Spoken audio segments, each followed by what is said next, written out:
ब्रेकनंतर बातमी आता वरळी मतदारसंघातून मनसेने शिंदे गटावर आरोप केलेला आहे आणि मनसे आणि शिंदे गटाचे कार्यकर्ते भिडलेले आहेत। शिंदे गटाकडून फेक पत्र व्हायरल केल्याचा आरोप मनसेने केलेला आहे आणि शिंदे गटाला मनसेच्या पाठिंब्याचं फेक पत्र आहे।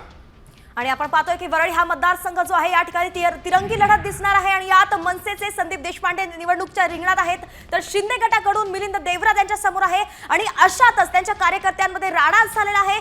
शिंदे गटाकडून फेक पत्र जे आहे ते व्हायरल करण्यात आलंय की मनसेच्या उमेदवाराला आमचा पाठिंबा आहे आणि त्याच्यामुळेच आता हा राडा झाल्याचं आपण पाहतोय। आणि वैष्णवी, मनसे उमेदवार संदीप देशपांडे आता या संदर्भात तक्रार देखील दाखल केलेली आहे। मनसेच्या कार्यकर्त्यांनी शिवसेना शिंदे गटाच्या कार्यकर्त्यांना याचा जाब देखील विचारलाय। मनसे कार्यकर्त्यांकडून आता शिंदे गटाच्या कार्यकर्त्यांना धक्काबुक्की देखील झाली आहे।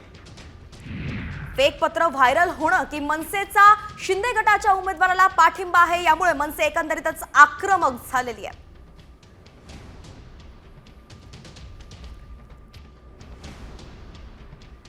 शिंदे गटानं फेक पत्र व्हायरल केल्याचा आरोप केलेला आहे मनसेनं आणि मनसे आणि शिंदेच्या कार्यकर्त्यांमध्ये राडा झालेला आपण बघतो आणि धक्काबुक्की देखील झालेली आहे। आणि या सर्व प्रकाराची आता मनसेचे उमेदवार संदीप देशपांडेने तक्रार देखील दाखल केलेली आहे। वरळीतील हे चित्र आहे।